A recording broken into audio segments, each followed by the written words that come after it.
হিল্লু guys, তো সেদিন সকালবেলায় ভাইকে এই সুন্দর ক্যাপ দেওয়া একটা ব্রাশ দিয়েছিলাম, কিন্তু আমার ভাইয়ের কোনো রিয়াকশন ছিল না। যাই হোক, সেই দিনটা রবিবার হওয়ার সুবাদে আমি সকাল সকাল চলে গিয়েছিলাম আমার ড্রয়িং ক্লাসে। আর এইটা হচ্ছে আমার ফ্রেন্ড নাদিরা, আমরা কিন্তু একসাথেই ড্রয়িং শিখি।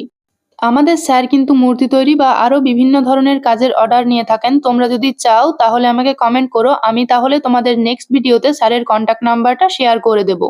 আর হ্যাঁ, আমাদের স্যার চন্দন রায় কিন্তু দাদাগিরির মঞ্চেও গিয়েছিলেন। তোমরা ইউটিউবে চন্দন রায় দাদাগিরি এপিসোড বলে সার্চ করলে হয়তো ভিডিওটা পেয়েও যেতে পারো। ড্রয়িং ক্লাস থেকে বেরিয়ে দেখি ঝমঝমিয়ে বৃষ্টি শুরু হয়ে গিয়েছে।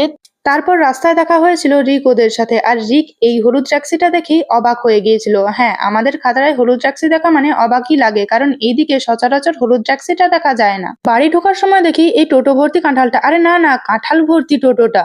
আর আমাদের রেশন থেকে জগন্নাথ দেবের প্রসাদ দিয়েছিল, মানে দীঘার জগন্নাথ দেবের প্রসাদ। সেখানে ছিল একটা এইরকম জগন্নাথ দেবের ফটো, সাথে ছিল একটা গজা আর একটা এইরকম প্যাঁড়া। তারপর আর সেই রকম ভাবে কোনো ক্লিপ নেওয়া হয়নি। বিকেলে উঠে খাচ্ছিলাম এই পেয়ারাটা, তারপর বসেছিলাম একটা পিঁড়াতে একটু কালার করতে। আসলে এই পিঁড়াটা অনেকদিন ধরেই কালার করব বলেই আমার রুমে এনে রেখেছিলাম, কিন্তু আর সময় হয়ে ওঠেনি। আসলে আমি খুব ব্যস্ত মানুষ তো, হিহি। যাই হোক, এই পিঁড়াটার কালারটা কমপ্লিট হলে আমি অবশ্যই তোমাদের সাথে শেয়ার করব। ততক্ষণ তোমরা আমার চ্যানেলটা সাবস্ক্রাইব করো তো ঝটপট।